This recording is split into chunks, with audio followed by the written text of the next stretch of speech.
Ya, Mbak Mega, terima kasih banyak ada waktu diberikan kepada kami. Ini dari Jalastoria Indonesia. Ini kan acaranya rame banget nih, Dare to Speak Up, dan sasaran yang paling utama adalah bagaimana dalam kampanye 16 hari ini keamanan para masyarakat kita, terutama perempuan, dalam menggunakan fasilitas umum, terutama MRT. Gimana Mbak kerjasama ini? Jadi sebetulnya MRT semenjak kami pertama kali beroperasi Bu, 2019 kami sudah aktif untuk melakukan upaya-upaya bagaimana menangani kekerasan seksual apabila terjadi di transportasi publik.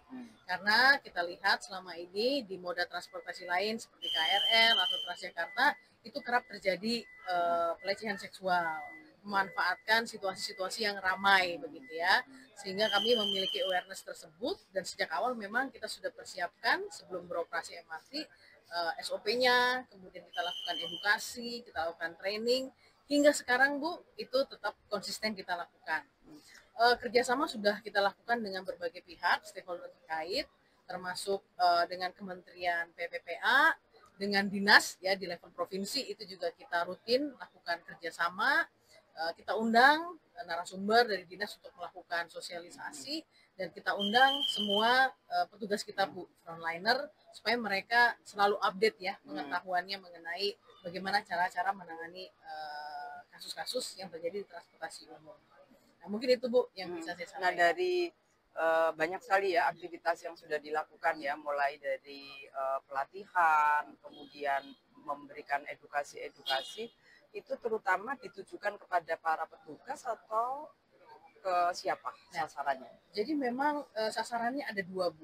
Pertama untuk pelayanan keluar ke pelanggan kami, tapi juga ini untuk ke dalam juga. Maksudnya gini, salah satu dari roadmap keberlanjutan perusahaan kami adalah bagaimana membuat perusahaan itu menjadi perusahaan yang nyaman untuk bekerja. Great company for all. Salah satunya adalah karyawan harus merasa nyaman untuk bekerja, aman dan nyaman untuk bekerja, termasuk bebas dari pelecehan seksual secara internal gitu. Jadi sekali lagi bahwa targetnya itu ada pertama untuk pelayanan pelanggan, tapi juga secara internal supaya kami bisa melayani pelanggan dengan baik. Tentu karyawan itu harus merasa aman ya bekerja di MRT. Dan dia punya awareness ya ketika nanti ada pengaduan. Nah, sejauh ini apakah sudah ada pengaduan yang masuk? Pengaduan ada Bu, tapi memang sejujurnya tidak terlalu banyak. Ada ya 1, 2 seperti tadi kita baru dari Bundaran HI dan disampaikan sama petugas bahwa tidak ada laporan yang masuk, tapi mungkin di syukurlah ya kalau tidak ada. Tapi meskipun belum tentu tidak ada ya, bisa jadi karena orang takut. Takut tidak dilaporkan. Pernah ada terjadi itu kasusnya seperti misalnya si pengguna ini dia merasa nggak nyaman karena ada pengguna lain yang sama-sama naik kereta memvideokan. Ya itu contohnya gitu ya. Tapi sejauh ini dari kasus-kasus itu belum pernah ada yang sampai kita bawa ke ranah hukum seperti itu. Tapi kalau ada aduan ini tetap kita layani.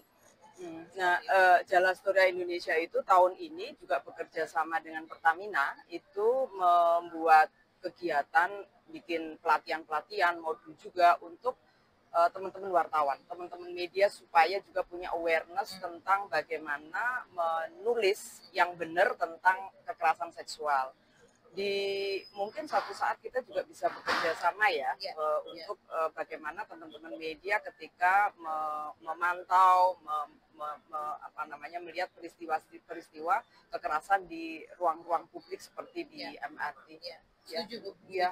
Semakin banyak kita memberikan edukasi, rasanya semakin banyak yang aware ya. Iya. Terima kasih banyak.